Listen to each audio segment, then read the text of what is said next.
Hey everybody, welcome to the channel. Today we're going to be taking a look at that Powersmart snowblower I've been doing reviews on.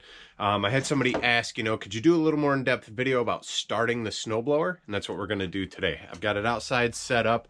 We've got a lead cord ran, and we're going to kind of go over that. So be sure to give me a thumbs up, hit subscribe, and stick around. All right, guys. So here is the Powersmart 212cc 26-inch snowblower. All right, I have been using this for all my snow removal this year thus far, and that's been about 50 jobs now. So I do snow removal for some driveways and sidewalks at some residential places, and this is what I've been bringing. I haven't brought my big snowblower that I have. We've done other reviews on. I've been bringing this year. Figured I would work it to the max. Powersmart actually sent me this and wanted me to do just one video, but I've been using it and I just want to continue to use it and make videos for you guys because a lot of people seem to be really interested in the snowblower videos. So again, this video is about starting the snowblower. Now, this will be a totally cold start. This thing has been out here for days. I haven't needed it. It's actually been under the side carport deal here. And what I want to go over is just two different ways to start the snowblower. One is going to be using power with a lead cord that's plugged into my shop, and the other will be pull starting. Now, if we come over here and we look at the manual for the electric start, I don't even know if you guys can see it. It says you should check your oil and your gas levels, which I've already done. You want to make sure you have oil in the machine. You want to make sure you have fresh gas in your machine. Check the choke lever, make sure it's closed, make sure the key's in, prime it 3 times, plug it in, press the button for 2 to 3 seconds. So let's go ahead, let's do that. All right, let's come down here and look at all the things they just discussed. This is your primer, this bulb right here. This is your key. This piece pops out, pops in. This is the key. I leave it in all the time, and the spare one I have put up. This is the choke lever, okay? So what does this mean? This means the choke lever should be all the way to the right, all right? Now, when you're looking at your lead cords, if I have the lead cords I run in the shop, and then I have lead cords I bring to shows and events. Now, this is the lead cord I would like to use, right? This is the one I have available in the shop ready to go. A lot of you might have these replacement ends. So what you would do is you'd go ahead, take your lead cord, right? And look down here. You see this plug. Let's go on the other side so you guys can get a better view. So from the side of the machine, the right side, you come down, you got your starter, you got this red button, and here is the male end of a plug. Now, like I was saying, if you got a lead cord with one of these ends, it's not going to work. It doesn't fit. It doesn't fit, okay? So what you're going to need, I'm not running a whole new one out here, I'm just going to plug it into this end. What you're going to need is a lead cord with a regular square end, or smaller than that round end, which looks like this, just your regular lead cord, okay? And you're gonna go ahead, line it up, and plug it in. So there it is, plugged in. I'm gonna come back over here because I never primed it, and we're gonna do what they say. 1, 2, 3.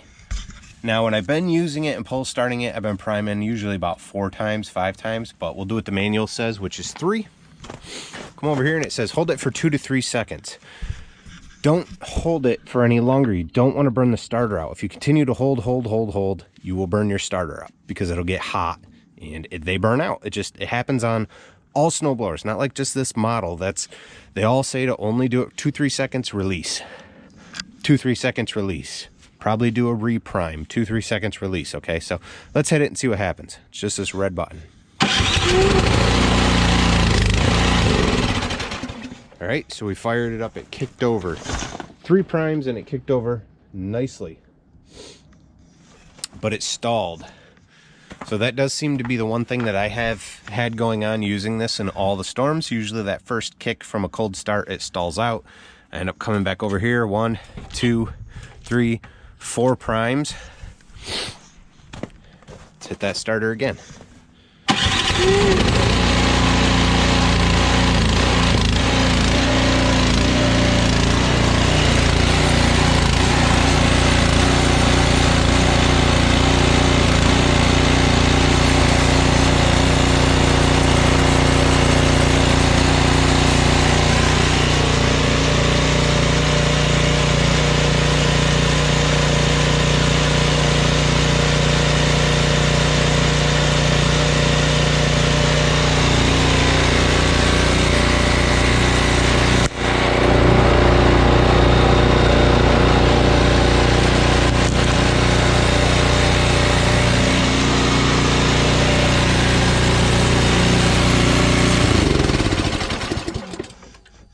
I just pull the key out to shut it off because there's no actual on and off button. So there it is, lead cord done.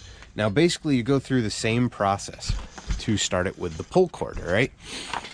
But first, as you guys noticed, after it started up and it started running, I moved the choke over to about half. It seems to run best right around half choked. It kind of depends on the temperature. Normally I mentioned that in the beginning, but it's about 25, 26 degrees out here today. I was removing snow and it was about 30 degrees for the last storms, and roughly the choke was about halfway, and the machine was running really good, you know, with that temperature and with the choke where it was. So that's where I'm at with that.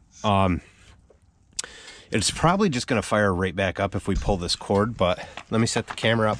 We'll give it a pull and we'll see if it just starts up. But basically, if it was a cold start and you didn't have the extension cord, you'd prime it 3-4 times, turn that choke all the way to the right, and pull on your cord. So let's see if it fires right back up, which it should. The gas is in the line and everything, but hey, for a good video, might as well do it, right? Choke on full. I don't think I'm gonna have to prime it because it just started. Here's the rip cord, let's see. Well, guess we'll prime it. 1, 2, 3.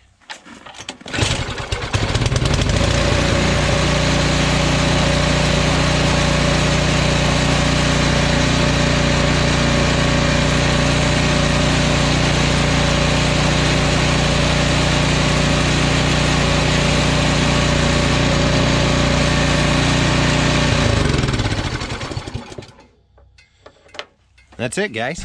That's how you start your Powersmart snowblower. Pretty easy. Like I said, I know it might seem like a really simple basic video, but I had a question on it. Somebody wanted to see both ways to start it, and so, you know, that's what this is for. Hopefully it'll help you. I know some parts of New York are getting slammed with snow. Honestly, this is a great little machine. As long as you take cuts, you know, 4 inches deep at a time, so you get 3 to 4 inches of snow, go out and do removal. That's what I've been doing on jobs. I haven't gone out yet and used it in any more than 4 inches at a time. But if we get a good storm here at the house, I will. If we get, you know, 6, 8, 10, 12 inches in a storm here before the winter's out, we'll do another review and we will just hit it full bore, deep snow, and see how it performs. So if you guys haven't already, give me a thumbs up, hit subscribe, let me know if this video helps you out. Also check out some other reviews on this machine and the other machine that I have. Let me know what you guys think. I really appreciate your views. I thank you guys for hitting subscribe and growing this channel. You guys rock, and hope you have an awesome day. Bye.